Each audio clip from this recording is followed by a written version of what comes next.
अशरफिल अंबिया खातिमिन नबिय्यीन सय्यिदिल मुरसलीन शफीइल मुज़निबीन सय्यिदिल अव्वलीन वल आखिरीन सय्यिदिना व हबीबिना नबिय्यना व करीमिना व मौलाना मुहम्मद सल्लल्लाहु अलैहि वसल्लम अब्दुहु व रसूलुहु बिल हुदा व दीनिल हक़्क़ि अरसला अम्मा बअद फ़अऊज़ु बिल्लाहि मिनश शैतानिर रजीम बिस्मिल्लाहिर्रहमानिर्रहीम अला इन्ना औलिया अल्लाहि ला खौफुन अलैहिम वला हुम यहज़नून अल्लज़ीना आमनू व कानू यत्तक़ून लहुमुल बुश्रा फिल हयातिद दुनिया व फिल आखिरह ला तब्दील लिकलिमातिल्लाह ज़ालिका हुवल फ़ौज़ुल अज़ीम व फ़ी मौदिल आखर अऊज़ु बिल्लाहिस समील अलीम मिनश शैतानिर लईनिर रजीम क़ुल ला अस्अलुकुम अलैहि अजरन इल्लल मवद्दत फ़िल क़ुरबा आमन्तु बिल्लाहि सदक़ल्लाहुल अज़ीम बिबरकति इन्नल्लाह मलाइकतहु युसल्लूना अलन नबी या अय्युहल्लज़ीना आमनू सल्लु अलैहि व सल्लिमू तस्लीमा अल्लाहुम्मा सल्लि अला सय्यिदिना व हबीबिना नबिय्यना व करीमिना व मौलाना मुहम्मदिन व बारिक व सल्लिम सलातन व सलामन अलैका या सय्यदी या रसूलल्लाह कुल्लुहुम मिन रसूलिल्लाहि मुल्तमिसुन गरफम मिनल बहर और अशफम मिनद दियमी मुनज़्ज़हुन शरीकिन फ़ी महासिदिही फ़जौहरुल हुस्न फ़ीहि गैरु मुनक़सिमी फ़मबलगुल इल्मि फ़ीहि अन्नहु बशरुन व अन्नहु खैरु ख़ल्क़िल्लाहि कुल्लिहिम मौलाया सल्लि व सल्लिम दाइमन सरमदा अला हबीबिका खैरिल ख़ल्क़ि कुल्लिहिम। राज किस शहर पे करते नहीं तेरे खुद्दाम, बाज किस नहर से लेता नहीं दरिया तेरा, मज़राए चिश्त बुखाराओ इराक़ व अजमेर, कौन सी किश्त नहीं जिस पे बरसा नहीं झाला तेरा, नबवी मी आलवी फसल बतूली गुलशन, हसनी फूल हुसैनी है महकना तेरा, मुझको रुस्वा भी अगर कोई कहेगा तो यूं ही कि वही ना वो रज़ा बंदा ए रुस्वा तेरा। अल्लाह की हम्द व सना नबी मुहतरम नबी मुअज़्ज़म बाइस तख़लीक़ अर्द व समा सल्लल्लाहु अलैहि व आलिहि व सहबिही व बारक व सल्लमा की बारगाह मुक़द्दसा में इंतहाई मोहब्बत व अक़ीदत के साथ दुरूद व सलाम पेश करने के बाद तमाम तारीफ़ अल्लाह वहदहु ला शरीक के लिए है। हस्ब साबिक़ सालाना कई अरसों से दरस कुरान की ये मुबारक महफ़िल बउनवान उर्स मुबारक हुज़ूर शेखुल इस्लाम वल मुस्लिमीन शेखुल मशाइख क़ुदवतुल औलिया ज़ुब्दतुल अस्फ़िया हुज़ूर सय्यदुना व मौलाना व मुर्शिदुना मखदूम अशरफ जहांगीर समनानी रदी अल्लाह ताला अन्हु वरदाहु अन्ना के उर्स पाक सालाना उर्स पाक की ये महफ़िल इस घर में भी हम्दुलिल्लाह ताला अल्लाह की तौफीक से साल हा साल से तसलसल के साथ मुनक़िद होती है और इमसाल भी अल्लाह रब्बुल आलमीन ने हमारे इन बुज़ुर्गों को इस तौफीक से नवाजा और ये फ़ज़ल अता फरमाया कि इस मादियत और हवस और लालच के दौर के अंदर अपने माल और अपनी ज़ात की परवाह किए बगैर जो अल्लाह से वादा है सिरातल लज़ीना अनअमता अलैहिम चलेंगे उनके रास्ते पर जिन पर तूने इनाम किया, उस वादे की सदाकत को इस ज़मीन पर और अपने अमल और अपनी ज़ात पर निभाते हुए तसलसल के साथ महज़ रिज़ा इलाही के जज्बे से औलिया की मोहब्बत जो उसके महबूबीन की मोहब्बत उसकी मोहब्बत का ज़रिया है, ये आली शान और फ़क़ीदुल मिसाल सरकार मखदूम समना रदी अल्लाह ताला अन्हु वरदाहु अन्ना के उर्स पाक की इस बज़म को मुनक़िद किया। आप इधर तशरीफ़ लें, यहाँ ये मेरे सामने आप इधर आपसे अर्ज़ की यहाँ तशरीफ़। वो कहते हैं ना फ्रंट पर ज़रा चुस्त बंदा होना चाहिए, तो पान ना खाएं। ठीक, दुरूद पाक अल्लाहुम्मा सल्लि अला मुहम्मद सल्लल्लाहु अलैहि वसल्लम। सरकार मखदूम समना रदी अल्लाह ताला अन्हु का मकाम और मर्तबा कचोजा मुक़द्दसा में आपका वजूद मसऊद मौजूद है, आप वहाँ पर आराम फरमा रहे हैं। मैं समीम क़ल्ब से अपने मोहतरम भाई अख़्फ़िल्लाह सिलसिले और नज़रिए और एतक़ाद के हवाले से हमारे भाई जनाब मोहतरम हाजी यूनुस तुम्बी साहब ज़िद उम्रहू, अल्लाह ने सेहत व सलामती के साथ दराजी उम्र अता फरमाए। आपके बरादर असगर हज़रत हाजी मोहम्मद इलियास तुम्बी साहब, ज़िद उम्रहू, अल्लाह ने सेहत व शर्फ अता फरमाए।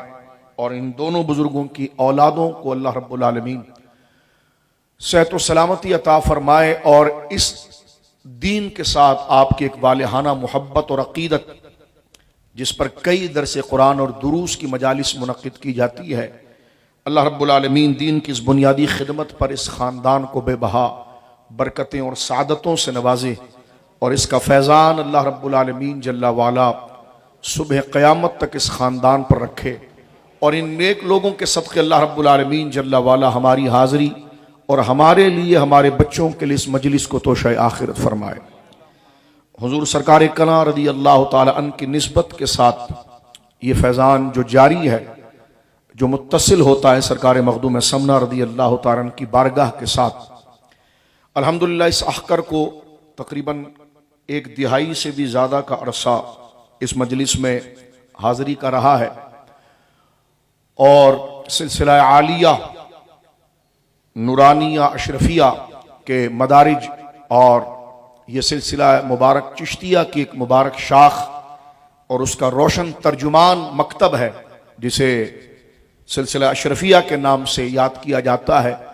और अशरफिया के नाम की जो मानवियत और मुनासिबत है वो हुजूर सैयदुना मखदूम समना रज़ी अल्लाह ताला अन्हु का मुक़द्दस नाम अशरफ की मुनासिबत से अल्हम्दुलिल्लाह जो फैज़ान सरकार गरीब नवाज रज़ी अल्लाह ताला अन्हु के सिलसिला आलिया चिश्तिया का है, वो अपनी जगह पर उसका एक मकतब और उसकी तशहीर की एक अजीम दर्जगाह, जिसने कुरान और सुन्नत की खिदमत और तस्फिया क़ल्ब और तज़किया नफ्स का हक अदा किया, वो खुद अपनी जानिब पर एक मुस्तकिल सिलसिले के नाम से मुतारफ हुआ, जिसे सिलसिला अशरफिया कहा जाता है। इन सलासिल का क्या मकसद होता है? ये सलासिल मकतब होते हैं, दर्सगाहें होती हैं। जैसे फ़िक़्ह में उस्ताज होते हैं कि ये उस्ताज शरई मसाइल को ज़्यादा जानता है, इज्तिहाद में बड़ा बाकमाल है।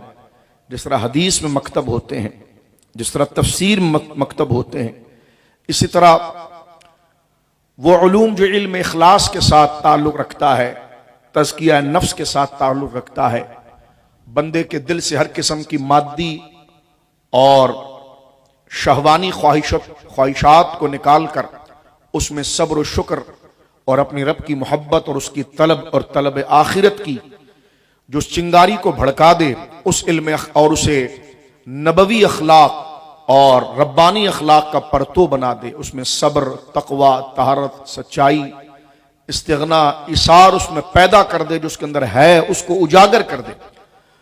और जो ख्वाहिशात बद हैं, जैसे झूठ है, निफाक है, बुग़्ज़ है, हसद है, रियाकारी है, फहाशी है, बदनिगाही है, चोरी है, हुब्बे माल है, आखिरत को फरामोश करना है, रब से दूर होना, ये तमाम अखलाक रजीला और अखलाक खसीसा को निकाल दे और अखलाक आलिया जो सच्चाई है, सिद्क है, सदाकत है, इखलास है, तकवा है, तहारत है, अपनी जिंदगी के मकसद को जानकर उसे कुरान और सुन्नत के ताबे करना और आखिरत को तलब करना और रब का तालिब हो जाना और उसकी मोहब्बत और उसी की रिजा के लिए जुमला उमूर सर अंजाम देना, इस मिशन पर, इन अहदाफ पर जो तरबियत देते हैं उसको खानकाह कहते हैं और उस मकतब को मकतब तसव्वुफ कहते हैं। और इसमें अपने दर्जे में हक अदा करने वाली जात सरकार मखदूम समना की है। ये मैंने बहुत मुख्तसर करके सिर्फ एक चंद जुमलों में इसको अर्ज किया। इसी की डिटेल को समझाएंगे तो ये घंटों पर बात गुजर जाएगी। एक जुमला मैं फिर अर्ज करना चाहता हूं, फिर आगे बढ़ जाता हूं। वक्त मुख्तसर है, सिर्फ अपने दिमागों को ताज़ा रखिएगा और अपने जो आपके अंदर जहनी सलाहियत है, यूं तो सियासत की ऊट पटांग हम ज़्यादा जल्दी समझ लेते हैं, जो बारीक से बारीक बात होती है, जो फजूल और घटिया बात है, इसका मतलब है कि हमें सब बातों को समझने की तमीज़ है, लेकिन हम दीन के लिए और आखिरत की तलब के लिए, रब की मोहब्बत के लिए उस शऊर, उस सलाहियत को बरूए कार नहीं लाते। ये हमारी सुस्ती होती है, इंतहाई गफलत होती है। एक तो मैंने खानकाहों का मर्तबा बता दिया। खानकाहें धमाल चौकड़ी के लिए नहीं होती है, खानकाहें कुरान और सुन्नत के दर्स को बयान करने के लिए होती है। आप अपनी इस्तिलाह में उसको मदरसा कहिए, खानका कहिए, बात एक ही है। खानकाई निज़ाम में थोड़ा सा एक इजाफा होता है कि जहां पर असल चीज तो कुरान और सुन्नत है, यानी जो लोग आ रहे हैं वो दीन के रिश्ते से उनके पास आ रहे हैं। और खानका से मुराद एक ऐसा इदारा, एक ऐसा मकान, एक ऐसी जगह जहां पर खुदा का एक ऐसा आरिफ बंदा बैठा है जिसके पास लोग अल्लाह की तलब में आ रहे हैं और वो अल्लाह का दीन उनको सिखाकर और उनके दिलों से बुरी ख्वाहिशात को अपनी तरबियत, अपने सोहबत के असर से जाइल और ख़त्म करके उनका रिश्ता अल्लाह से जोड़ रहा है, और उसी को मुर्शिद कहते हैं, जिससे वो खानका आबाद होती। उससे मुराद ये नहीं कि कोई चार एकड़ का प्लाट हो, या वो खुद एक बंदा जो होता है वो खुद मौजूद होता है। अगर वो बंदा खुद ना रहे, सिर्फ दीवारें और मकान रह जाए, तो मकान खानका नहीं होती है, वो बंदा खुद एक खानका होता है। कि जब वो मुअल्लिम ही नहीं रहा तो अब दीवारों को लेकर आप क्या करेंगे। तो लिहाजा खानका का तसव्वुर मदरसे से थोड़ा वसी होता है कि वहां पर मुसाफिर भी आकर ठहरते हैं, गरीब आकर ठहरते हैं, और अपने आप को दीन के हवाले कर देने वाले, कि वहीं रहना, वहीं बैठना। खानका का मुर्शिद फिर उनके लिए खाने पीने का इंतजाम, जहां उनकी रूहानी, ईमानी, एतकादी तरबियत का इंतजाम उस एडमिनिस्ट्रेटर, उस मुर्शिद के हाथ में होता है। वहीं पर उनके रहन सहन, खाने पीने का इंतजाम भी होता है। बिल्कुल इसकी ताबीर अव्वल आप देखेंगे तो असहाब सुफ़ा को देखेंगे कि वो साहबा इकराम के जिन्होंने अपने घरों को छोड़ दिया था और वो निकल आए दीन के लिए, जैसे अबू हुरैरा हैं, दीगर और साहबा हैं। वतन उनका कुछ और था, माँ बाप के साथ दीनी जहनी मुआफ़िक़त ना हो पाई और वो अपने ईमान के लिए सबको छोड़कर निकल आए। और नबी पाक सल्लल्लाहु अलैहि वसल्लम की मस्जिद के बाहर खुले आसमान के नीचे चबूतरा बना हुआ था। वो 70 से ज्यादा साहबा इकराम वहीं पर रहते थे। और ये इस्लाम के सबसे पहले मदरसे की बुनियाद थी, बल्कि कहिए कि मदरसे की तालीम के साथ साथ उनकी अखलाक और उनकी बातिन की तरबियत की जो बुनियाद थी, इसी को खानका कहा गया, इसी को मदरसा कहा गया। और इस तमाम की असल जो है वो सुफ़ा है, उसी की तरतीब के साथ चले। क्योंकि खानका के अंदर, जहां मदरसों के अंदर ये बता दिया जाता है कि ये हलाल है, ये हराम है, ये रब को पसंद है, ये रब को पसंद नहीं है, जहां जाहिरन शरीयत के अहकाम बयान कर दिए जाते हैं, मुर्शिद उससे बढ़कर एक काम जरा आगे करता है जो खानकाई सूरत में नजर आती है। और वो ये मुर्शिद ये काम करता है कि अहकाम बताने के साथ कि नमाज फर्ज है, रोजा फर्ज है, ये हलाल है, ये हराम है, उसको बताने के साथ साथ अपनी तरबियत के साथ उसके अंदर वो दिलचस्पी पैदा करता है कि फिर उसको कहने की जरूरत ना पड़े कि नमाज का वक्त हुआ। वो फिर इबादत के बगैर और अल्लाह की मोहब्बत और अल्लाह की मर्जी के बगैर वो नहीं रह सकता। जो मुरीद के अंदर वो तड़प, रब की मोहब्बत और सारी चाहत और मोहब्बतों का मरकज, उस बंदे के नजदीक माल जात नहीं रहती, आखिरत और खुदा की जात रहती है। तो जो मुर्शिद दर्स फिक़ा से आगे बढ़कर ये तलब बातिन के अंदर पैदा कर देता है, उसको मुर्शिद कहते हैं। ऐसी दरसगाह को खानका कहा जाता है। अब खाल कहीं आपको नजर आए ये चीज, अब खाल कहीं नजर आए आपको ये चीज, लेकिन ये इसकी असल है जिसकी बुनियाद पर हम ये बात कर रहे हैं आपके साथ। क्योंकि बैत का मतलब भी सोहबत है। बैत के लुग़वी माने की तरफ नहीं जा रहा हूं कि बेच देना या बिक गया। बैत का माना होता है कि ऐसे मुर्शिद के सोहबत और उससे गैदरिंग हम हासिल करें कि जिससे हमारे अंदर जो हमने बुरी चीजों का शौक बना रखा है अपनी जहालत के अंदर, कि हमें गुनाह के काम और गलत चीजें पसंद आती है, उस मर्द हक के पास बैठने से उसकी जुबान से निकले हुए कलेमात, उसके अमल से हमारे अंदर यह तब्दीली आ जाए कि अब हमें गुनाह अच्छा ना लगे बल्कि नेकी अच्छी लगे। तो यह है बैत का मकसद जो सोहबत के साथ होता है। मुर्शिद अगर इंतकाल कर जाएं तो उनकी कोई किताब मौजूद होगी, उनकी कोई तकरीर मौजूद होगी। मुर्शिद कहीं पर होते हैं तो उनकी सोहबत में बैठना, तलकीन लेना, यह मकसद होता है तालीम का और बैत का, यह मकसद होता है। इसलिए हजरत ख्वाजा निजामुद्दीन औलिया सरकार महबूब इलाही रज़ी अल्लाह ने फरमाया कि जिसे अपने असर और अपने जमाने के अंदर कोई ऐसा मर्द कामिल ना मिले कि जो उनके जेब से मोहब्बत ना करे बल्कि उनके दिल से मोहब्बत करे और उनकी रूहानी तरबियत करे और उनके अंदर मौजूद जो हराम का ज़ौक़ है, गलत कामों का ज़ौक़ है, बद अखलाकी का ज़ौक़ है, उस ज़ौक़ को तब्दील करे ज़ौक़ हक़ की तरफ कि उन्हें फिर झूठ अच्छा ना लगे, सच अच्छा लगे। यानी ये चीजें कब पैदा होंगी कि जब हमें पता चले कि ये बुरा है। जब हमें ये पता ही ना चले कि ये बुरा है और ये सच है, तो बंदा कैसे अमल की तरफ जाएगा। जाहिर सी बात है, हमारे दिमाग में जो मालूमात होती है वही हमारा शौक बनता है। लेकिन जो मालूमात हमने गुनाह की दिमाग में बना रखी है कि हमेशा हमें दुनिया में रहना है, कौन हमसे पूछने वाला है, कब हमारी जवानी ढलेगी, कब हम मरेंगे, हम तो खुद बहुत बड़ी अथॉरिटी है, या फिर हम तो बेकार पैदा किए गए हैं, हमने कब मरना है, मर भी गए तो मट्टी हो गए। तो ये गलत और ढकोसले और झूठ बात, शैतानी बात जो हमने दिमाग में बनाई हुई है, इसी का शौक दिल में आया। इसलिए माल की मोहब्बत भी आई, दुनिया की मोहब्बत आ गई, आखिरत को फरामोश कर दिया, रब को फरामोश कर दिया। मुर्शिद वो होता है कि दिमाग में सही मालूमात उतारता है।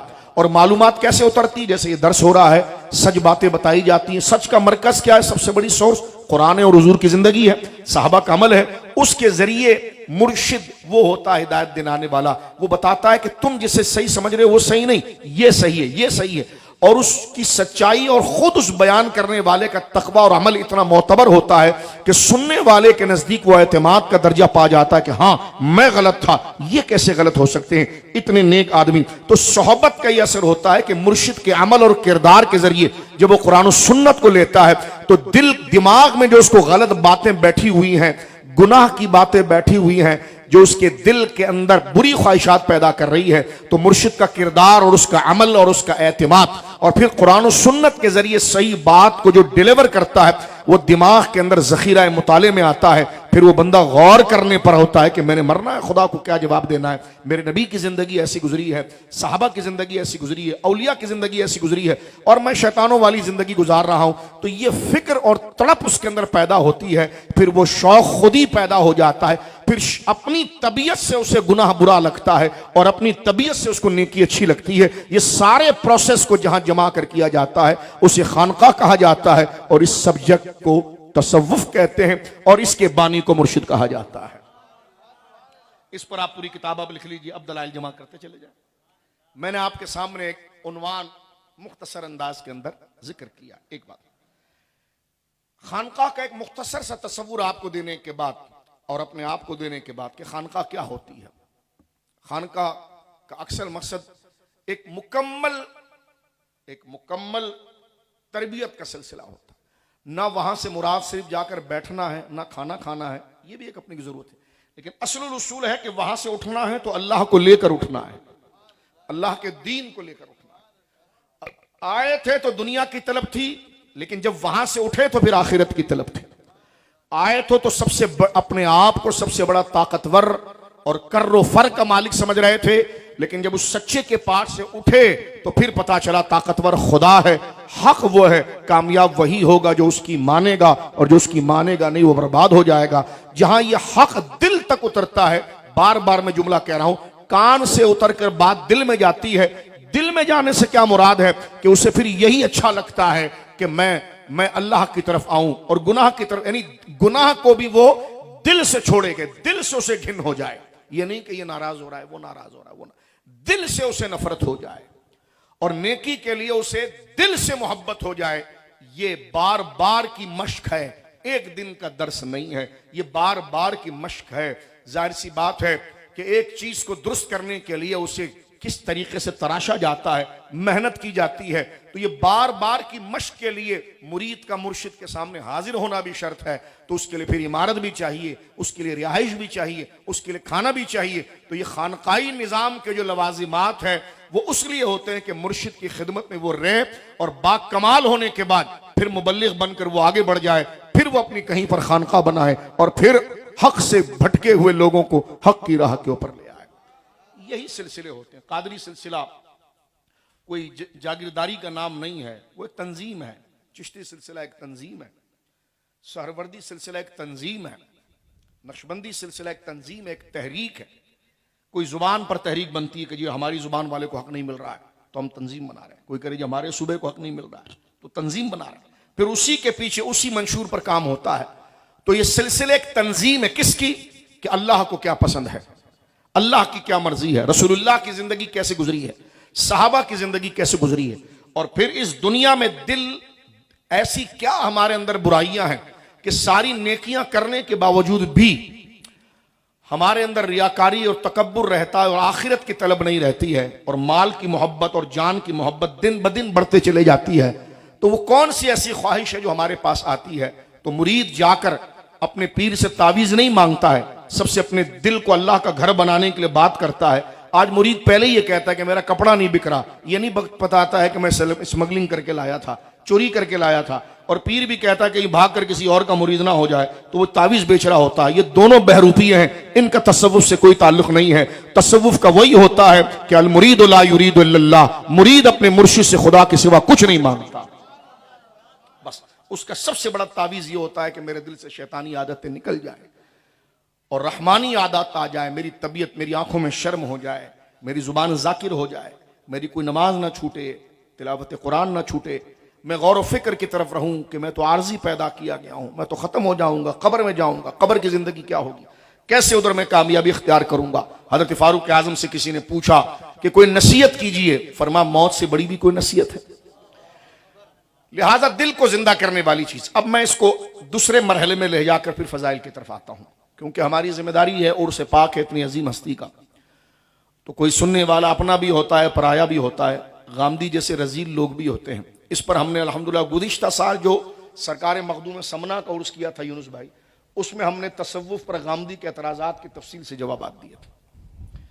उसने तसव्वुफ के पर जो बात की है कि खिलाफत क्या होती है, खिलाफत तो हुकूमत में होती है, इनमें खिलाफतें क्यों होती है, तसव्वुफ की खिलाफतें क्या होती हैं, खिलाफत तो बनु उमैया है, बनु अब्बास है। हमने कहा जाहिल, जब तुझे वो मंशूर, वो सब्जेक्ट नहीं पता है तो एतराज़ क्यों करता है? तसव्वुफ के अंदर खिलाफत का क्या कॉन्सेप्ट है? ये तमाम चीज़ें हमने जुम्मों में भी जिक्र की है, इससे पहले दर्स के अंदर भी जिक्र की है, वक्त होता तो मैं उसकी तरफ आता। लेकिन समझने के लिए दूसरे, इसमें सिर्फ एक जुमला अर्ज कर देता हूं कि जिस वक्त सारी खिलाफतें क्लब्स कर गई थी, खिलाफत का माना यकीनन ये होता है कि जमीन पर कब्जा, गलबा और जमीन पर कंट्रोल हासिल करके अल्लाह का दीन आगे बढ़ाना, बिल्कुल यही है। लेकिन जिस वक्त बनु उमैया हो या बनु अब्बास हो, उन्होंने भी जमीन पर कंट्रोल किया, लेकिन दीन ऐसा नहीं बढ़ पाया। लेकिन फिर भी दीन मौजूद था। या जब बनु अब्बास की सारी हुकूमत क्लब्स कर गई, तो उसके बाद आप देखिए बर्रे सगीर, पाक व हिंद और बांग्लादेश जो मौजूदा बना, पहले तो एक ही हिंद का इलाका था, इस खत्ते के अंदर हो या अरब के खत्ते के अंदर हो, उस वक्त मुसलमानों के पास हुकूमत नहीं थी, हुकूमत चली गई थी, तो फिर दीन कैसे बचा, फिर दीन कैसे चलेगा?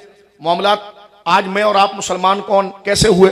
तो वो उन्हीं खानकाही लोगों ने काम किया है जिनके पास जमीन तो नहीं थी, लेकिन किरदार रसूल ऐसे था कि उन्होंने जमीनों पर हुकूमत नहीं की, उन्होंने दिलों के ऊपर हुकूमत की। तो आज तसव्वुफ का इनकार मैं एक जुमले में अर्ज करना चाहता हूं, सूफिया की मुबारक खिदमात का इनकार वो जाहिल और पागल कर सकता है जो दिन के दोपहर में सूरज निकला है, वो कह रही जी रात हो रही है। ऐसा जाहिल और अहमक जो दिन के 12 बजे पूरी तवानाई से जब सूरज अपनी तमाजत से सारे आलम को रोशन कर रहा हो और एक मुतासिब और हासिद शख्स कहे कि सूरज तो निकला ही नहीं है, तो बताइए उससे बड़ा पागल और दीवाना कैसे होगा?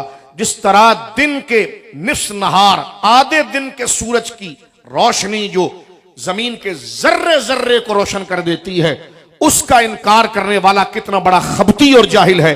इसी तरह इस्लाम के लिए जो तसव्वुफ की खिदमात है, इसका इनकार करने वाला ऐसी खबती और जाहिल है। वरना हर बंदा जानता है शर से लेकर गरब तक अगर दीन फैला है इन खिलाफतों के निजाम के क्लब्स हो जाने के बाद, और ये दीन आगे चला है, तो ये किसी बादशाहों से नहीं चला है, यही सूफिया से चला है। और इस पर हम डिटेल से गुफ्तगू कर सकते हैं, करते हैं अल्हम्दुलिल्लाह। तारीख हक़ाइक़ को आप पढ़िए। तो ये तो मैंने तसव्वुफ की जरूरत पर भी एक बात कर दी आपके सामने, और खानकाहें क्या होती है इस पर एक बात कर। अगर ये चीजें मिल नहीं रही हैं तो वह अलग मसला है। अगर खानकाहें ऐसी खानकाहें कहां मिल रही हैं, तो मैंने कहा ऐसी मस्जिदें कहां मिल रही जो हुजूर के दौर में थी। तो ना मिलने से इस चीज का, इस मफकूद होने से या ना मिलने से कब आप इनकार करेंगे कि जनाब जो है कि उसकी हकीकत नहीं? हम तो असल शक्ल को बयान कर रहे हैं, नहीं मिल रही इसमें हमारी कोताही है, लेकिन आप तो सरे से उस सब्जेक्ट को ही गलत करार दे रहे हैं, जबकि इस्लाम तो फैला ही उसी मौजू से है और उसी बात से है। क्यों जरूरत है तसव्वुफ की? इसका तीसरा उन्वान मैं मुख्तसरन आपकी खिदमत में जल्दी से एक एक जुमलों के साथ अर्ज करता हूं। अब ये जो मैंने आपकी खिदमत में 3-4 ब्रांचेस जिक्र की है, इसी को लेकर बैठेंगे तो ये एक एक दिन इस पर तकरीर हो, लेकिन मैंने एक उन्वान बता दिया, अगर इसको दोबारा आप सुनेंगे तो आपको समझ में आएगा तसव्वुफ की क्यों जरूरत है। तो समझ लीजिए कि इल्म की 3 किस्में हैं। एक इल्मुल अकाइद है, एक इल्मुल अहकाम है और एक इल्मुल अखलास है। एक अकीदे का इल्म है, एक अहकाम का इल्म है जैसे इबादात, और एक अखलाक व इखलास का इल्म है। मसलन अकीदा अल्लाह एक है, तवज्जो कीजिएगा, मैं आपके लिए बात फैला रहा हूं तो आप भी तवज्जो करें, वरना यहां पर जो मैंने 3 जुमले कहे ये पढ़े लिखे लोगों को समझ में आ चुका है। तो लिहाजा मैं आपकी तरफ आ रहा हूं तो आप भी जरा दिमाग को अपने खोल लीजिए कि क्या बात हो रही है। अब मैं तनज़्ज़ुल कर रहा हूं अल्लाह की रिजा के लिए, तबीयत इजाजत नहीं देती कि पूरी जिंदगी समझाने के बाद अब बताना पड़ेगा इल्मुल अकाइद क्या होता है, इल्मुल अहकाम क्या होता है। तो तसव्वुफ दीन समझ लीजिए कि दीन 3 पिलरों पर खड़ा हुआ है, उसमें से एक भी गिर गया तो दीन नहीं है। और वो 3 पिलर कौन है जिस पर दीन की छत बनती है? वो पहला पिलर है इल्मुल अकाइद, अकीदे का इल्म, दूसरा इल्मुल अहकाम, इबादात का इल्म, और तीसरा है इल्म बातिन यानी इल्म इखलास का इल्म। 3 इल्म, इन 3, और यही सवाल हदीस जिब्राइल में हुजूर से किए गए थे सल्लल्लाहु अलैहि वसल्लम। हदीस जिब्राइल इस तसव्वुफ की असल है। जैसे तसव्वुफ, हज़रत तशरीफ लाइए, जैसे मैंने आपकी खिदमत में एक बात अर्ज की है,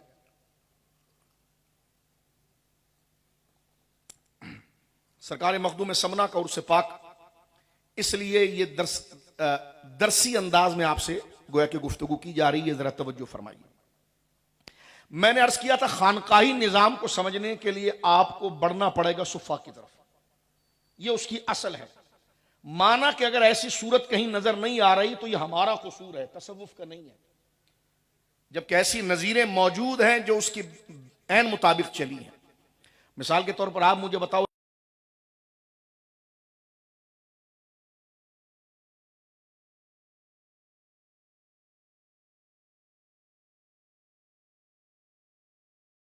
कोई एक तंजीम के साथ है, कोई दूसरे तंजीम के साथ, ये एतराज तो फिर एक एतराज का दरवाजा खुल जाएगा। मैं गामदियत से बात कर रहा हूं, फिर तो एतराज का दरवाजा खुल जाएगा। कहने का मकसद यह कि इस बात को हम इसलिए जिक्र कर रहे हैं कि असल शक्ल यह थी, हमने छोड़ा है तो हमें शर्म आए, हया आए, और दोबारा हम उस अच्छाइयों को कबूल करने लगे। ये बात कर रहे हैं हम आपसे। आगे बढ़ना चाहता हूं। खानकाही निजाम की असल जो है वो सुफ़ा है, और तसव्वुफ की असल जो है वो हदीस जिब्राइल है। नबी पाक के विसाल पाक, दुनिया से पर्दा करने से मेरे बड़े भाइयों, बुजुर्गों, बच्चों, 7 दिन पहले या 8 दिन पहले हजरत जिब्राइल इंसानी शक्ल में हुजूर के पास आए। पहले भी आते रहते थे, लेकिन आज तो ऐसी, पहले आते थे हजरत दहिया कल्बी की शक्ल में, तो लोग पहचान लेते थे दहिया है, लेकिन वो दहिया नहीं होता। दहिया बहुत खूबसूरत सहाबी थे। हजरत जिब्राइल नूरी फरिश्ते हैं और आते थे हजरत दहिया, नबी पाक के सहाबी, उनकी शक्ल में वो आते थे। साहबा कहते थे अभी हमने दहिया को बाजार में देखा, यहां कैसे मौजूद है? तो जिब्रील उनके, लेकिन आज जो आए हैं वो ऐसी शक्ल में आए हैं कि कोई नहीं पहचान पाया। बुखारी में मौजूद है। हजरत उमर कहते बंदा आया, नहाया हुआ, बिल्कुल तरोताजा, दाढ़ी मुबारक, उसकी जुल्फें ऐसे जैसे बिल्कुल तरोताजा है। अगर ये, अब जाहिर सी बात है, इतना बड़ा मोहल्ला तो मदीना था नहीं, कहते था तो मदीने का बंदा नहीं, अगर मुसाफिर भी था तो कोई गर्दो गुबार नजर आए, कोई सफर के आसार नजर आए। यहां पर अल्लामा कारी और अल्लामा ऐनी ने लिखा कि आज अगर हजरत उमर नहीं पहचान रहे हैं तो पता चला ये दहिया की शक्ल में नहीं आए, आज ऐसी शक्ल धार कर आए कि ऐसी शक्ल का बंदा न मक्के में था न मदीने में था। आए हजरत जिब्रील सीधा नौजवान शक्ल के अंदर, फरिश्ते हैं अल्लाह की तरफ से। हुजूर इस तरह बैठे जैसे बंदा तहियात में बैठता है, तहियात पढ़ते हुए हुजूर इस तरह बैठते थे।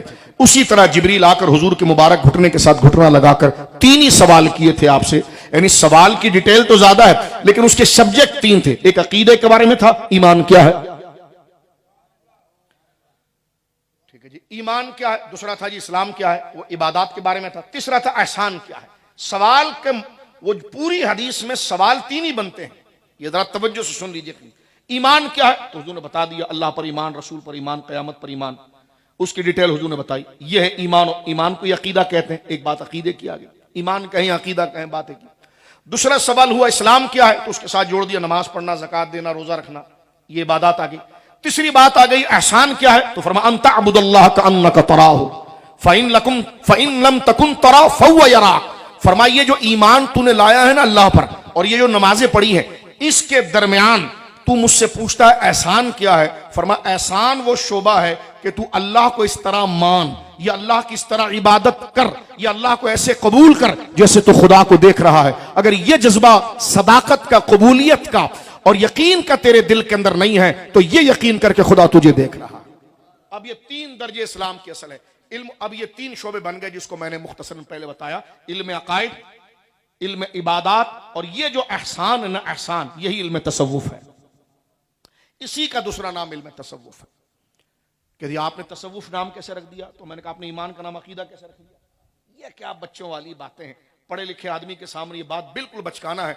इस्तिलाह अपनी मर्जी से रखी जाए। मैंने कहा आपने ग्रामर में एक का नाम सर्फ क्यों रख दिया, एक का नाम नहू क्यों रख दिया, इसका नाम बलागत क्यों रख दिया? इसका अबे तो कोई दरवाजा रुकेगा फिर तो सवाल खुल जाएंगे।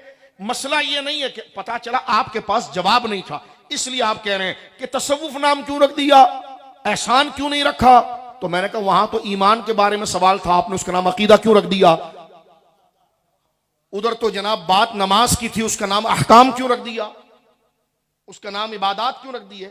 तो गोया कि ये तो एक सब्जेक्ट के नाम रख लिए जाते हैं। चलो आप तसव्वुफ ना कहो, चलो इल्मुल एहसान कह दो, बात तो चलो आप इल्मुल एहसान कह दो।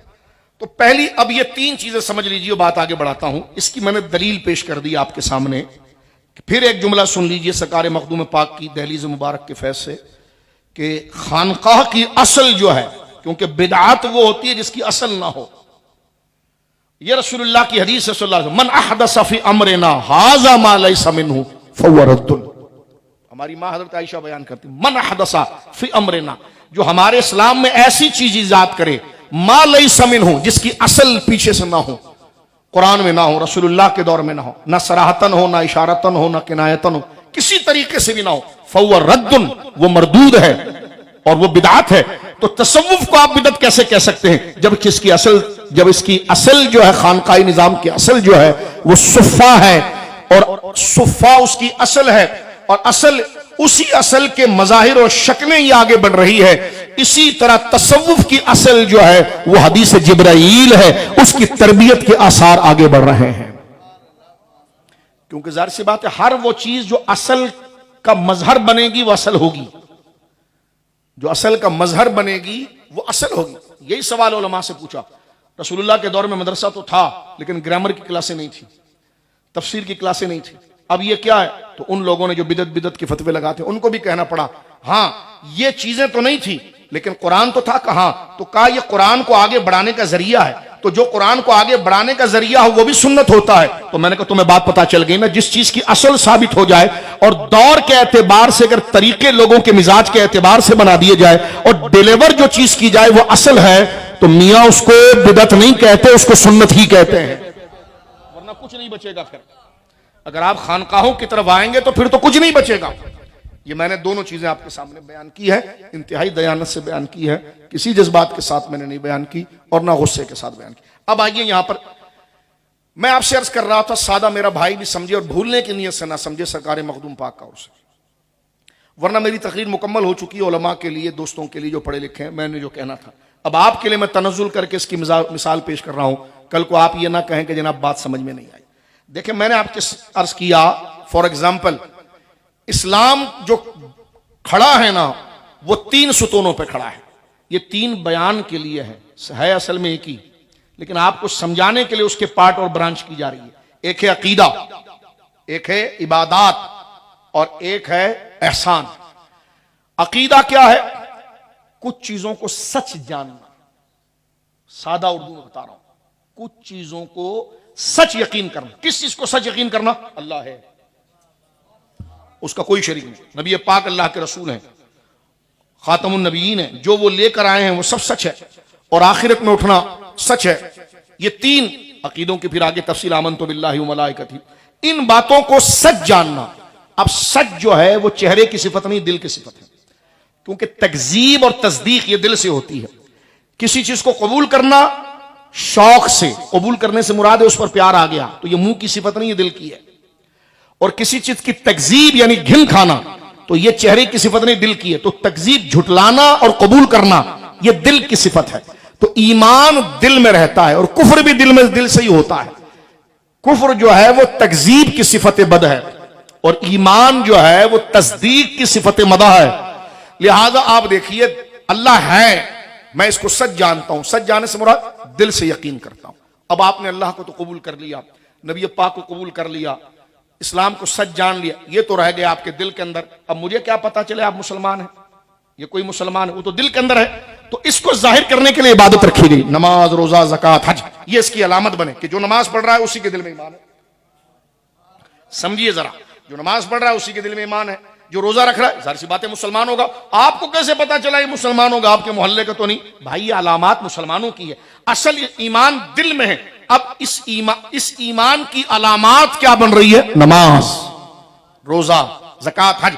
अब नमाज हमारे जाहिर पर है और ईमान हमारे दिल पर है। बात इतनी क्लियर हो गई।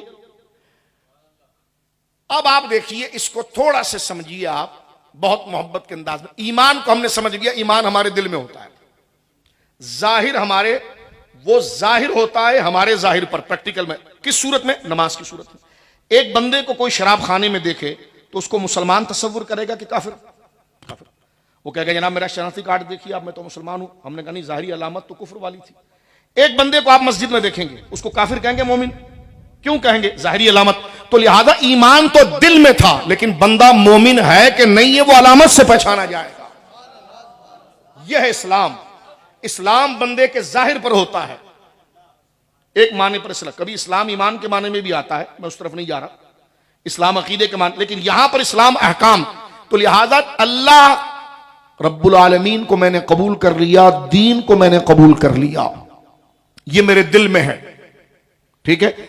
अब मैंने कबूल किया, इसमें मैं सच्चा हूं, तो नमाज की सूरत में वो सच्चाई अलामत जाहिर हो जाएगी, रोजे की सूरत में जाहिर हो जाएगी। रमजान आ गया, मैं रोजा रख रहा हूं। हज का वक्त आ गया, मैं हज पर जा रहा हूं। ज़कात का वक्त आ गया, मैं ज़कात अदा कर रहा हूं।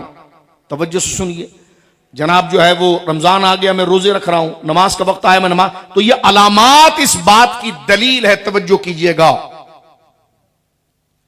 तवज्जो कीजिएगा, ये अलामात इस बात की दलील। लोग आते रहेंगे, तूने उधर देखकर क्या करना है, लोग आते रहेंगे। ये हमारी जान छोड़, जब बिरयानी खाते हुए आ जाना, अगर बैठा है सामने तो तवज्जो कर, कुछ अपने मामले की फिक्र कर, ठीक है, तवज्जो कर। लोग आते रहेंगे, खानका है, लोग आते रहेंगे, तुम छोड़ो, तुम अपनी फिक्र करो ना, या फिर जाओ, फिर बिरयानी जब आएगी जब आना। लेकिन जब दर्स सुनना है तो हमातन होकर सुनना है। ये सरकार मखदूम पाक का आस्ताना है, यहां कल्बी तरबियत करनी है तो पेश होना है, वरना बुद्धू बनकर आना है, बुद्धू बनकर जाना है। वो फैज तो है, हम तो माइल बकरम है, कोई साइल ही नहीं। ठंडा पानी लगा हुआ है, अगला पीता ही नहीं है। ओ क्यों नहीं पीता ठंडा शरबत का? मुझे प्यास ही नहीं लगी है। ओ अच्छा, पिएगा वो जिसे प्यास लगती है। क्या बात करें, पिएगा वो जिसे प्यास लगती है। और प्यास उसे लगे जिसे अल्लाह वालों के रास्ते पर चलना है और कब्र के अजाब से बचना है, अल्लाह के गजब से बचना है। अब मेरे दोस्तों बुजुर्गों सुनिए, ईमान, इबादत और इखलास। ईमान तो मेरे दिल में था, इबादत मेरे जाहिर पर थी, लेकिन असलन ये दोनों अलग अलग कबूल नहीं है जब तक दोनों का कनेक्शन ना हो। छत अगर आप बना दें और फाउंडेशन ना हो तो मकान कैसे बनेगा? जब तक उनका लिंक नहीं होगा। तो इस्लाम कैसे बनेगा? जब इस नमाज और इबादत का लिंक, ताल्लुक, कनेक्शन दिल के साथ ना हो, और दिल का कनेक्शन अमाल के साथ ना हो। आप कहेंगे ये क्या बातें कर रहे हैं आप? मैंने कहा सुनिए, दिल में आपने क्या यकीन किया था कि अल्लाह है और मैं उस पर ईमान लाता हूं, उसकी तौहीद पर ईमान लाता हूं, उसकी नबी की रिसालत पर ईमान लाता हूं, सल्लल्लाहु अलैहि वसल्लम वअज़्ज़ा इस्मुहु, आखिरत पर ईमान लाता हूं। इसी ईमान के इजहार के लिए आपने नमाजें पढ़ी। लेकिन नमाज अगर आप इसलिए पढ़ रहे हैं, बस यूं ही पढ़ रहा हूं कि लोग मुझे बड़ा समझें, तो पता चला ये नमाज जाहिर में रह गई, दिल तक नहीं पहुंची, क्योंकि जिसके लिए पढ़नी थी उससे रिश्ता टूटा हुआ है। और आपने दिल में तो अल्लाह की याद रखी है लेकिन नमाज नहीं पढ़ी, तो उसको जाहिर क्या किया? तो लिहाजा पता चला इसको बड़े आसान से सरकार मखदूम समना ने जगह जगह लिखा है लताइफ शरीफ में कि इबादत हमारे जाहिर पर होती है, कबूल वो जब होती है जब उसका रिश्ता दिल से हो जाए, और ईमान दिल में रहता है, वो कबूल जब होता है जब उसका इजहार जाहिर से हो जाए। अरे ये रिश्ता दोनों का जोड़ेगा कौन? वो इल्मुल इखलास है, जो दोनों को दोस्ती करा कर रखता है, उसी को तसव्वुफ कहते हैं। जो बेदारी पैदा करे, एहसास पैदा करे कि रब के, ये रब के लिए कर, ये रब देख रहा है। तो ये जज्बा जो शोभा पैदा करता है नीयत की दुरुस्तगी का कि ये रब के लिए है और ये रब को पसंद है, ये रब को, ये जो एहसास का जो शोभा पैदा करता है, ये इल्मुल एहसान है। इसी एहसास ही की बात तो रसूलुल्लाह ने की थी कि अंताबुदल्लाह का अन्नका तरा। ये नहीं कहा कि तू अल्लाह की इबादत कर, फरमाया ऐसे कर, इस एहसास से कर, इस यकीन से कर तू खुदा को देख रहा है, और या फिर ये यकीन करके खुदा तुझे देख रहा है। पता चला महज इबादत नहीं, महज फॉर्मेलिटी नहीं, बल्कि उस शौक और नियत के साथ जो शोभा ईमान को जाहिर में लाता है और जाहिर को ईमान से जोड़ता है और मोहब्बत रब का शौक पैदा करता है, उसी को इल्म तसव्वुफ कहते हैं, उसी को सुलूक कहते हैं और उसी को इल्मुल अखलाक कहा जाता है। कोई पागल होगा जो तसव्वुफ का इनकार करे। मैं कहता हूं कि जनाब, जिस तरह मैंने आपके सामने बात की कि लोग आज ये भी दौर आए, लोग तो कुरान का इनकार करते हैं। मुझे एक बंदा के लगा वो गौस पाक की किताब के खिलाफ ना फलां ने किताब लिख दी है, वो सरकार गरीब नवाज के खिलाफ एक किताब लिख दी है, आला हजरत के खिलाफ एक किताब लिख दी है। मैंने कहा हिंदू तो कुरान के खिलाफ भी लिखता है। अबे तो लिखने से क्या होता है, तू इतने से ही डर गया। हिंदू तो पूरी किताबें कुरान के खिलाफ और अपने तई कह रहा होता है देखो तुम्हारी इस कुरान का मैंने जवाब दे दिया है। तो कहा जनाब गांधी कह रहा है देखो तसव्वुफ का हमने जवाब। तो मैंने कहा ये बड़कियां मारने से क्या होता है, वो तो हिंदू भी कह रहा होता है कि हमने इस्लाम का जवाब दे दिया है, हमने कुरान का जवाब दे दिया है। लेकिन ये देखा जाएगा उसमें दयानत कहां है, जो बात थी वो की नहीं, खलते मबस किया और अपनी सारी बातें उसमें लाकर डाली। जो तसव्वुफ के जो मुनकिरीन है वो अदालत और इंसाफ से काम नहीं लेते, या तो झूठी तोहमतें तसव्वुफ पर लगाते, या मौजूदा फरसूदा बनावटी खानकाही निजाम जिसका असल से कोई ताल्लुक नहीं है, उनके खुराफात, उनकी बेहयाइयां, उनकी बदअमली को बुनियाद बनाते हैं। इसका कोई ताल्लुक सरकार मखदूम समना के तसव्वुफ से और गरीब नवाज और गौस पाक के तसव्वुफ से नहीं है। वहां वो मुत्तबे शरीयत लोग हैं कुरान और सुन्नत के मुताबिक। लिहाजा अब अगर आज उठ पटांग करने वाले, गाने बजाने करने वाले और जनाब औरत मर्द का इख्तलात करने वाले, बेहयाई के काम करने वाले, लिबादा अगर उन चोरों ने मशाइख का पहना हुआ है तो तुम कहो कि ये सारी खानकाहें ऐसी हैं, अल्लाह अकबर। अगर ये बातें की जाए तो मेरे दोस्तों बुजुर्गों, ये एतराज तो फिर बसा औकात मस्जिद के मिंबर को जहां मिसयूज किया जा रहा है, ये एतराज क्या मस्जिद पर किया जाएगा? मदरसे के काज को जहां मिसयूज किया जा रहा है तो क्या ये मदरसे पर किया जाएगा? नहीं, उस बंदे को गलत कहा जाएगा कि ये मदरसे के लायक चीजें नहीं है जो तूने किया है, तो उसके अमल की नफी होगी, ना कि मदरसे और मस्जिद का मजाक उड़ाया जाएगा। इसी तरह अगर खानकाह का नाम लेकर खानकाहियत जो कुरान और सुन्नत के ताबे रहने का नाम है उसको फलांग कर अगर कोई ख्वाहिशात नफ्स और गैर शरीक काम करेगा तो उसकी मजम्मत की जाएगी, ना कि खानकाही निजाम जो असल कुरान और सुन्नत से साबित है उसके खिलाफ बोला जाएगा। लिहाजा शरीयत हुज्जत है। अब मेरे दोस्तों बुजुर्गों, ये मैंने 3 मरहले में आपके सामने खानका, जरूरत तसव्वुफ, ये चीज मैंने आपके सामने बयान की। और सूफिया से बड़ा कोई आलिम नहीं होता, क्योंकि आलिम के बगैर तो बंदा सूफी नहीं बन सकता, क्योंकि वो रहनुमा होता है ना, किस तरफ अल्लाह की जानिब रास्ता बताने वाला। मुर्शिद का माना ही रुश्द कहते हैं रास्ते को, मुर्शिद कहते हैं रास्ता दिखाने वाले को। किस चीज का कहां का रास्ता दिखाने वाला? अल्लाह का। और अल्लाह का रास्ता कहां से पता चलता है? कुरान से, सीरतुन नबी से, हुजूर से। जिसे खुद नहीं आता वो क्या रास्ता बनाएगा? लिहाजा इसलिए ये नहीं है कि डॉक्टर का बेटा पेट में आकर डॉक्टर नहीं बनता, इस तरह पीर का बेटा पेट में आकर ताजीम के लायक तो होता, पीर नहीं बनता। उसके शराइत होते हैं जो मखदूम पाक ने अपने मकतूबात में दर्जनों जगह पर लिखी है कि उसका अहले सुन्नत होना शर्त है, उसके अकीदे का दुरुस्त होना शर्त है, कुरान और सुन्नत का आलिम होना शर्त है, और उसका सिलसिला मौलाए कायनात से जुड़ा होना शर्त है। कहते कि फला जगह पर तो नहीं है, तो मैंने कहा यार अब उसका अपना घर है, वो कर रहा है तो मैं जाकर रोकूं उसको? वो अपने पैसे से बैनर छाप रहा है, सब कुछ कर रहा है, ये काम तो फिर कानून का है। शरीय अदालत होती तो रोकती, शरीयत निजाम होता तो रोकता। तवज्जो आपकी? नहीं आप उसको क्यों रोकते हैं? मैंने कहा भाई हम बोल सकते, रोक थोड़ी सकते, वो अपने घर के अंदर कर रहा है, भले गलत काम कर रहा है वो, तो हम ये कह सकते हैं कि ये काम कुरान और सुन्नत के खिलाफ है। क्यों कह सकते हैं आप? इसलिए कि हमारे सामने औलिया की जिंदगी मौजूद है, उनके मलफूजात मौजूद हैं, उनकी किताबें मौजूद हैं जिसमें उन्होंने बताया है तसव्वुफ क्या है। तसव्वुफ वही है जो हुजूर की सुन्नत है, कुरान का कहना है, सहाबा का अमल है। लताइफ अशरफिया शरीफ 3 जिल्दों पर, मुजल्लदात पर ये मौजूद है। पढ़कर आपको देखिए, आपको पता चल जाएगा तसव्वुफ किस चीज का नाम है। तसव्वुफ कुरान और सुन्नत के इत्तिबा का नाम है।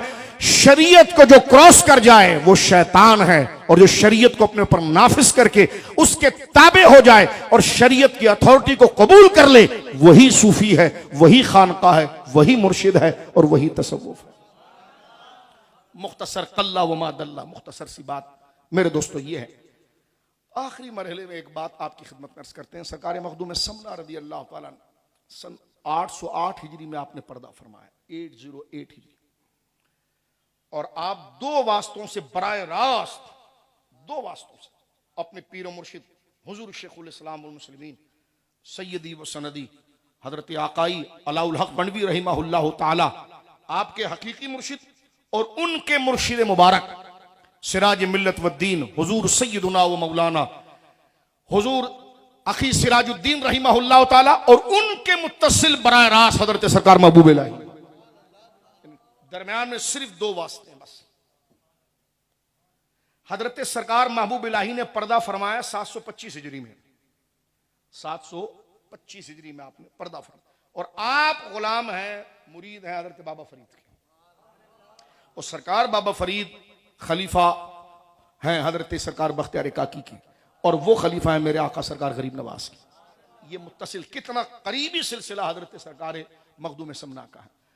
सरकार मखदूम समना रज़ी अल्लाह ताला, एक जुमला मैं यहां पर अर्ज करना चाहता हूं, इल्म की जरूरत पर आज खानकाह को इसी की जरूरत है।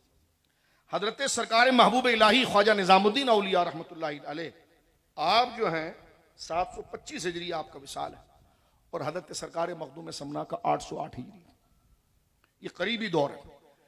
अगर आपको नसब के एतबार से देखें, अंसाब से, तो 21 वास्ते हजरत मौला इमाम हुसैन तक बनते हैं, और आप हजरत मौला इमाम हुसैन के शहजादे सरकार मरीज करबला इमाम ज़ैनुल आबिदीन सैयदना अली बिन हुसैन बिन अली बिन अबी तालिब, इमाम ज़ैनुल आबिदीन सरकार इमाम ज़ैनुल आबिदीन के शहजादे मोहम्मद, जिनका लक़ब मुबारक अल बाक़िर रज़ी अल्लाह अन्हु, मोहम्मद अल बाक़िर रज़ी अल्लाह अन्हु, इमाम अली मकाम के बेटे सरकार अली इमाम ज़ैनुल आबिदीन, उनके बेटे मोहम्मद अल बाक़िर रज़ी अल्लाह अन्हु, उनके शहजादे जाफर सरकार इमाम जाफर अस-सादिक, आपके तकरीबन खुद सरकार मखदूम समना ने कमाल काम किया है लताइफ शरीफिया शरीफ में कि अंसाब को जमा किया। काशिफ भाई, देखने जैसी चीज है, क्योंकि आप इल्म से शौक रखते हैं। इल्मुल अंसाब को वहां देखा जाए कि सरकार मखदूम समना की सीरत पर, तारीख पर, तफसीर पर, अकीदा अहले सुन्नत पर और अंसाब पर क्या मौजू है। मैं तो कभी कभी दोस्तों से कहता हूं कि सरकार मखदूम समना पर कोई 10 रोजा प्रोग्राम हो, और आपकी किताबों में जो उन्वान है तो एक एक चैप्टर पर गुफ्तगू की जाए कि आपने किन किन सब्जेक्ट पर बात की है, और उसको कहां, एक तो कहां, किन बुनियादों का आपने माखज बनाया है, और आपके मुताले की वसअत कितनी थी, और आपके समझने का दायरा कैसा था, और आपकी जहनियत मुबारक वहां से कैसे पता चलती है। ये वही खुशबू ले सकता है जिसने कुछ किताबें पहले बुजुर्गों की पढ़ी हो, उससे पता चलता है सरकार मखदूम अशरफ का इल्मी मकाम बहुत ऊंचा है। आपने इल्मुल अंसाब में यहां कमाल किया है। आज तो जनाब सिर्फ पोस्टों वाला इल्म रह गया, अगर पढ़ने वाला हो तो इल्मुल अंसाब, आपने जो सादात के शजरे बयान किए हैं, अल्लाह अकबर, अंसाब पर बेशुमार किताबें लिखी गई, और अंसाब बाप दादाओं का इल्म, इल्मुल अंसाब, ये तमाम उलूम में सबसे हसास और सबसे मुश्किल इल्म है इल्मुल अंसाब, और उसमें क्या फरावानी है हजरत मखदूम समना के कलम की। मैंने कई अंसाब की किताबें, लेकिन जब लिखने आते हैं तो कबीले के कबीलों को खोलते हैं। इससे पता चलता है कि अल्लाह रब्बुल आलमीन ने आपको मुताले की वो दरक इल्म कसबी है, उसमें क्या कमाल अता फरमाया। तो सरकार मखदूम समना रज़ी अल्लाह ताला अन्हु 21 पुश्तें नस्ब के एतबार से, खानदानी एतबार से इमाम अली मकाम सिंदना इमाम हुसैन के शहजादे हैं, लेकिन उसकी तरतीब थोड़ी यूं है कि आप इमाम हुसैन के शहजादे रज़ी अल्लाह अन्हु, सरकार इमाम अली मकाम के शहजादे इमाम ज़ैनुल आबिदीन यानी अली ज़ैनुल आबिदीन रज़ी अल्लाह, उनके शहजादे मोहम्मद यानी अल बाक़िर रज़ी अल्लाह, उनके शहजादे सरकार इमाम जाफर सादिक।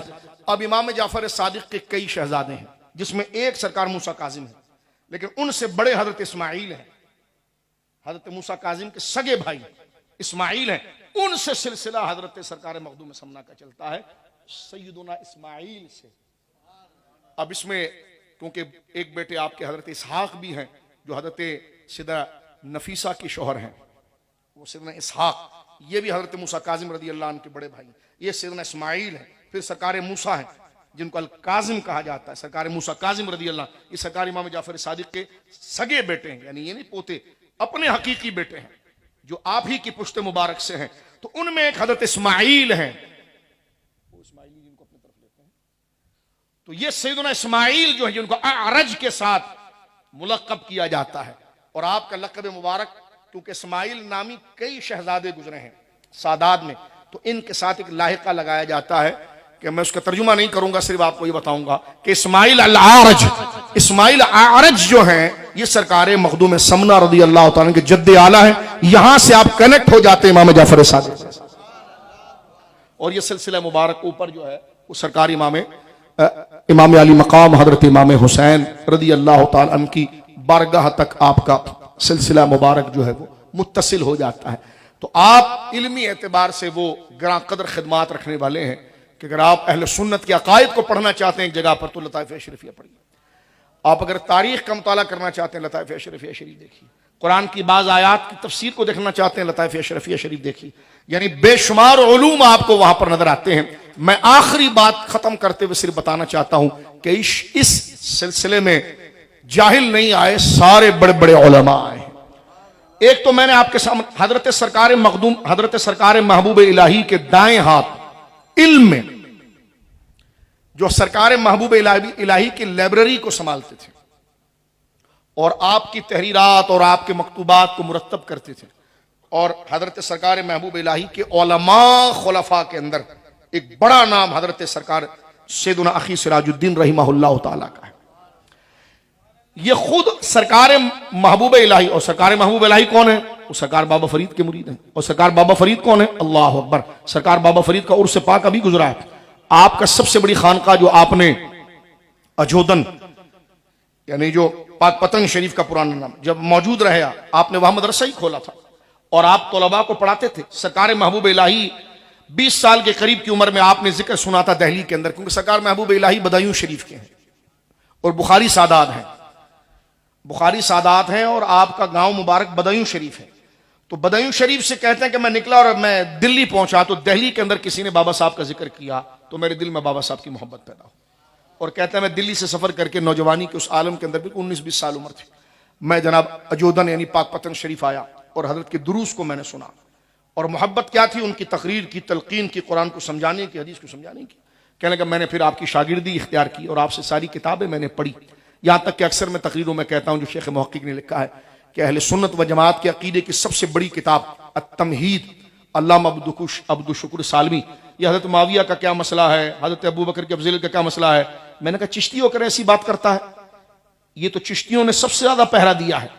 हजरत सरकारे बाबा फरीद ने अत-तमहीद ही पढ़ाई थी हजरत महबूब इलाही को, जो मातुरीदी इल्म कलाम है, अशरी नहीं है, मातुरीदी इल्म कलाम है, पढ़ाया और उसके बाद खिलाफत से नवाजा। और हजरत बाबा साहब के मलफूज में ये लफ्ज मौजूद है, फरमाया जुमला सुनिए। बाबा फरीद रहमतुल्लाह अलैह अपने मुरीदों को वसीयत करते हुए ये जुमला कहते हैं और मुर्शिद की अलामत बयान करते हैं। उसमें एक मलफूज ये है, फरमाया कि जो शेख अपने मुरीद को राह अहले सुन्नत पर ना चला सके वो मुर्शिद नहीं है, वो रहजन और डाकू है। सरकार बाबा साहब ने कहा। अब आप देखें मुर्शिद और रहजन को जोड़ा है वहां पर। मुर्शिद है जो आगे रास्ता बता दे अमानत के साथ, रहजन वो जो वहीं लूट ले। तो क्या कहते हैं बाबा फरीद? फरमाया जो मुर्शिद अपने मुरीद को, जो पीर अपने मुरीद को, फिर मैं रुक के कहूं जागते हुए, जो पीर अपने मुरीद को अहले सुन्नत के रास्ते पर ना चला सका तो उसके जुब्बे कुब्बे पगड़ी दस्तार को नहीं देखना, वो डाकू है। जिसने तुम्हें घेरने के लिए बुजुर्गों का लिबास पहना है वो बुजुर्ग नहीं है। ये कौन लिख रहे हैं? बाबा फरीद लिख रहे हैं। बाबा फरीद कहते हैं कि जो मुर्शिद अपने मुरीद को सुन्नी ना बनाए, यूं समझ लो, चलो आसान उर्दू में, सुन्नी ना बनाए। और सुन्नी कौन सा? जो बाबा साहब ने पढ़ाया है, उसकी मुराद तमहीद है, उसमें मसला अफजलियत को उठाकर देख लो। यजीद को हजरत माविया ने खलीफा बनाया था, नहीं बनाया, मैंने हमारे सर पर नहीं चढ़, जाकर वो किताब पढ़ ले और देख ले। अहले सुन्नत ने सारे मसले निपटाए हुए हैं। ये मसला आज का नहीं है कि जिसको फेसबुक पर छोड़ दिया जाए। तो यही बाबा फरीद रहमतुल्लाह अलैह फरमाते हैं कि जो मुर्शिद अपने मुरीद को अहले सुन्नत के रास्ते पर ना चलाए, और सुन्नियत की जो सीधी रास्ता है, ये नहीं कि खुमैनी को बीच में घुसड़ रहे हो, या ईरान का जोर चढ़ गया तो किसी ईरानी को ला रहे हैं, नहीं, फरमाया जो खालिस रास्ता अहले सुन्नत का है वो ना चलाए। तो फरमाया उसके लिबास पर नहीं जाना, अगर उसने लिबास सच्चों का पहना है तो सिर्फ तुझे घेरने के लिए पहना है, बल्कि वो राहजन है, डाकू है, पीर वो होता है जो मुरीद को अहले सुन्नत के रास्ते पर चलाता है। ऐ सुनियो, ये झोली फैलाकर तुम्हें बताएं कितना सच हमारे बुजुर्गों ने लिख दिया है, अमल कब करेंगे हम। बात इस पॉइंट पर खत्म करता हूं कि हजरते बाबा फरीद के मुरीद हजरत ख्वाजा निजामुद्दीन औलिया, हजरत निजामुद्दीन औलिया के उलमा खुलफा में हजरत अखी सिराज रहमतुल्लाह अलैह, हजरत ख्वाजा निजामुद्दीन औलिया रहमहुल्लाह ने उनको फरमा दिया था जब मेरा विसाल हो जाए तो ये मेरी लाइब्रेरी की किताबें ले जाकर खानका बंगाल में खोलना है। बंगाल का वो एक खित्ता जो हिंदुओं से भरा हुआ था, मुस्लिम भी थे लेकिन वहां पर शिर्क और कुफ्र के अड्डे थे, सबसे पहली खानका वहां पर जो खुली है वो निजामी खुली है, जिसने लोगों के दिलों के अंदर अल्लाह के इरफान और तौहीद के नूर को रोशन किया। और इसके बानी कौन है? हमारे आका हुजूर सैयदी अखी सिराज रहमहुल्लाह। उन्होंने किस बंदे को बनाया? वहां कई बंदे बने, अल्लाह अकबर, लेकिन जो आपका तर्जुमान बना हुजूर सैयदी व सनदी अलाउल हक पंडवी रहमहुल्लाह, जिनकी खिदमत में हजरत मखदूम समना जब निकले हैं, समना से उस शरीफ आए, उससे फिर बिहार, बिहार के उस खित्ते पर पहुंचे जो जहां पर अलाउल हक पंडवी रहमहुल्लाह ताला मौजूद है, और उनकी बैअत हजरत सरकार मखदूम समना ने वहां पर की है।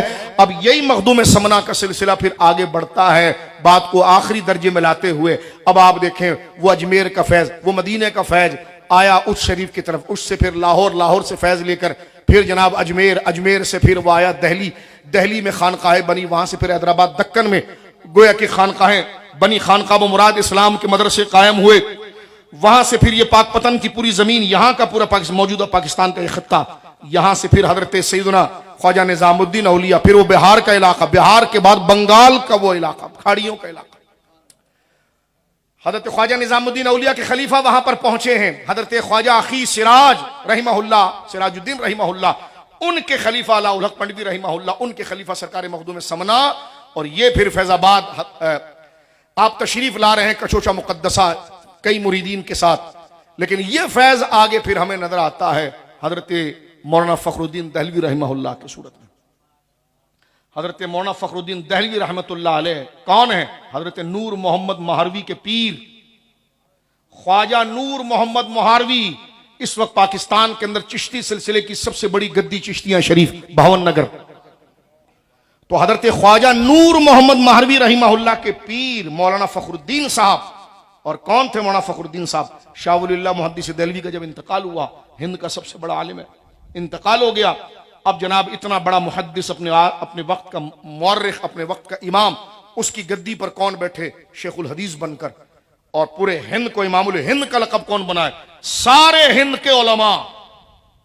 अभी तो मैंने इस मौजू को अगर आप छेड़ें तो पहले इस मौलाना फखरुद्दीन साहब रहमहुल्लाह की कदर बताने के लिए उस वक्त की दिल्ली का माहौल आपको बताया जाए।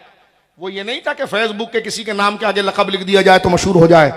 वो जमाना इल्म के पहाड़ और हिमालय लोग मौजूद थे, उनमें हजरत शाह वलीउल्लाह का बहुत बड़ा नाम था, जिनको इमामुल हिंद कहा जाता है, हुकुमुल उम्मत कहा जाता है। उनके इंतकाल के बाद उनका जानशीन बनाने की जब बात आई है तो सारे हिंद के उलमा और बिलखुसूस दिल्ली के उलमा ने शाह वलीउल्लाह की गद्दी के लिए कुरान, जैसे बुखारी शरीफ है, शयूखुल हदीस, यानी उस पोस्ट के लिए जिसको उलमा ने खुद अपनी तरफ से एक जबान चुना था, वो हजरत ख्वाजा मौलाना फखरुद्दीन दहलवी थे। जितना इल्म चिश्ती सिलसिले में है, हाय हाय कवाल की नजर कर दिया सारा। अब आप गौर कीजिए, यही मौलाना फखरुद्दीन दहलवी रहमतुल्लाह अलैह जब आए हैं मदरसे के अंदर तो आपका कमाल इशार था। आपने शाह अब्दुल अजीज मुहद्दिस दहलवी का नाम लिया होगा, हमारे दादा उस्ताद हैं। तमाम मकातिब व फिक्र जो खुद को सुन्नी कहलवाना चाहते हैं वो वहीं पर पहुंचते हैं। शाह अब्दुल अजीज इमाम अहले सुन्नत, हजरत मौलाना फखरुद्दीन साहब की उठान इतनी थी कि लोगों ने मौलाना अब्दुल अजीज मुहद्दिस दहलवी को कबूल नहीं किया, मौलाना फखरुद्दीन को कबूल किया रहिमहुल्लाह ताला। और आपने अपने सर से दस्तार उतार कर कहा कि नहीं, शाह वलीउल्लाह का शहजादा इस लायक है कि दरस हदीस देने के लिए इस मसनद पर बैठे और इल्म में अपने बाप के जानशीन बने। हजरत मौलाना फखरुद्दीन इतना बड़ा आलिम थे कि शाह अब्दुल अजीज जैसी शख्स जो अपने वक्त का हिमालय है, उसके सर पर जिसने दस्तार बांधी थी, इस खिलाफत की, वो मौलाना फखरुद्दीन दहलवी थे। कहां बताएं आपको ये सच्चाइयां। और वो मौलाना फखरुद्दीन दहलवी रहमहुल्लाह के खलीफा हैं हजरत ख्वाजा नूर मोहम्मद मोहरवी। कभी पढ़े इनको आप, इनके खलीफा बन रहे हैं सियाल शरीफ वाले। फिर वो आगे जा रहे हैं गोला शरीफ की तरफ। गोया कि ये पूरा खुश्क बंजर इलाका जो था, इसको खुदा के जिक्र से जिस दरिया ने तर किया है, वो सिलसिला निजामिया है, अशरफिया है। ये वो बाकमाल सिलसिला है जिसका फैजान इस तरफ आया है। पंजाब की उस जमीन की तरफ चले जाएं तो हजरत अब्दुल कुद्दूस गंगोही रहमतुल्लाह अलैह, ये हजरत मखदूम समना के मुरीदों में नीचे आते हैं। हजरत मौलाना अब्दुल कुद्दूस गंगोही रहमतुल्लाह अलैह, वो गंगो तो उसकी वजह से क्या, लेकिन ये अल्लाह की वली है।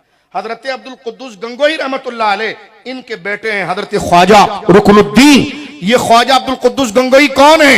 मुजद्दिद अल-फिसानी के वालिद साहब शेख अब्दुल हक मुरीद होने के लिए उनके पास पहुंचे थे और उन्होंने कहा, मुरीद तो किया, मजीद सिलसिले की इजाजत देने से रुक गए। फरमाया मौलाना पढ़ कर आइए, आप आलिम बनकर आइए। तो हजरत मौलाना अब्दुल कुद्दूस गंगोही रहमतुल्लाह अलैह उम्र के इस हिस्से के अंदर थे कि जाहिरी आसार नहीं थे कि आप कुछ अरसा मजीद गोया के जाहिरन हयात रहें। तो हजरत मुजद्दिद अल-फिसानी, कितना बड़ी शख्सियत है, उनके वालिद हजरत सैयदुना अब्दुल अहद चिश्ती रहमहुल्लाह ने हजरत अब्दुल कुद्दूस गंगोही रहमहुल्लाह से कहा कि मुर्शिद अगर आपका विसाल हो गया तो फरमाया तेरा हिस्सा मैंने अपने बेटे रुकनुद्दीन के पास रखा है। हजरत अब्दुल अहद साहब ने दरसी किताबें मुकम्मल की हैं और फिर जाकर बैत की हजरत ख्वाजा रुकनुद्दीन के हाथ पर और खिलाफत लिए चिश्ती सिलसिले की।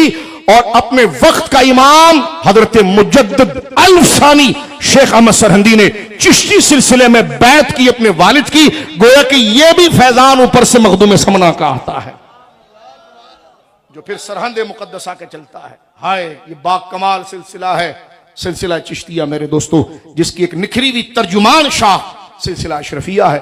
अल्लाह रब्बुल आलमीन जल्ला वाला सरकार मखदूम समना रदी अल्लाह अन्हु के तुरबत मुकद्दसा पर अनवार व तजल्लियात की बारिश फरमाए और हमें इल्मी ज़ौक़ दे, अपने बुजुर्गों के साथ हुब्बी ज़ौक़ दे, फिक्री ज़ौक़ दे, एक रूहानी ज़ौक़ दे कि हम किन के मानने वाले हैं, फिर भी ख्वार फिरते हैं, फिर भी जहनों से पस्त फिरते हैं, फिर भी अय्याशी हमारा मुकद्दर बनता है, फिर भी लापरवाही, दुनियादारी, गुनाह, कभी ये सियासतदान, कभी वो सियासतदान, कभी काले की बात सुन रहे हैं, कभी किसकी बात सुन रहे हैं।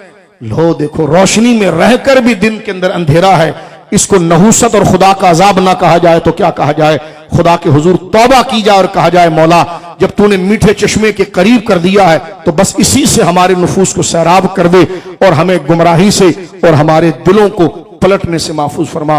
हजरत सरकार मखदूम समना की गोया कि शजर पाक में और बाद के जितने खुलफा इस आस्ताने मुबारका में रहे, जिसमें एक रोशन नाम आला हजरत हुजूर सैयदना अली हुसैन अशरफी रहिमहुल्लाह ताला, जिनका लक़ब मुबारक आला हजरत, ये बड़े बड़े हमारे उलमा, सदुल फाजिल उनके गुलाम, हजरत सदुल फाजिल उनके गुलाम, मुफ्ती अहमद यार खान नईमी अलैहि रहमा उनके गुलाम। तो ये उस असर के अगर आप नाम देखें तो आला हजरत अली हुसैन अशरफी रज़ी अल्लाह ताला अन्हु, जिनके शहजादे सरकार कला हैं। तो ये आप इस सिलसिले का तारुफ अगर आप देखें तो इंसान और शजदर होता है कि हर हर हर मोड़ पर, हर टनेओर पर जो शख्स पीछे का तर्जुमान हो रहा है वो अपने वक्त का गरीब नवाज होता है। जिस सिलसिले में पुश्त दर पुश्त इनक़िता नहीं कि 4 सिलसिले के बाद कोई बाकमाल आया, हर पुश्त के बाद हनीफ भाई एक बंदा ऐसा आता है कि बंदा उसको देखकर हैरान होता है कि गरीब नवाज कैसे होंगे, बाबा फरीद कैसे होंगे। अल्लाह रब्बुल आलमीन, ये सिर्फ अल्लाह की रजा के लिए हमने बात की कि ये इस्लाम की हकानियत की बात की है। इसको सुनकर बताओ दिल में इस्लाम की सच्चाई आई कि नहीं आई। हाँ, यह है बुजुर्गों का जिक्र का कमाल कि अला बिज़िक्रिल्लाहि तत्मइन्नुल कुलूब, खबरदार तुम्हारे परेशान दिलों को अल्लाह की याद जो है वो मुतमईन करेगी। मुफस्सिरीन ने लिखा, अल्लाह की याद तो एक बराह रास्त जिक्र है, लेकिन जिनको अल्लाह पसंद करता उनकी याद भी अल्लाह की याद है। हुजूर का जिक्र हो, औलिया का जिक्र हो, ये अला बिज़िक्रिल्लाह के अंदर शामिल है। जिक्र करते हैं मखदूम समना का, दिल में मोहब्बत अल्लाह की आती है। बात करते हैं उनके रसूख की, एतमाद इस्लाम का पैदा होता है कि चमक तुझसे पाते हैं सब पाने वाले, मेरा दिल भी चमका दे चमकाने वाले। अल्लाह रब्बुल आलमीन जल्ला वाला हमारे मुहतरम यूनुस भाई किबला को क्योंकि इस सिलसिले के इंतहाई मुखलिस बुजुर्ग हैं, अल्लाह रब्बुल आलमीन इनको सलामत रखे। और जो बुजुर्ग यहाँ तशरीफ़ लाए हैं, अल्लाह तमाम को सेहत व सलामती अता फरमाए, और क़यामत तक हमारी नस्लों को अल्लाह रब्बुल आलमीन बेअदबी से और अल्लाह रब्बुल आलमीन जल्ला वाला नाशुक्री से महफूज फरमाए।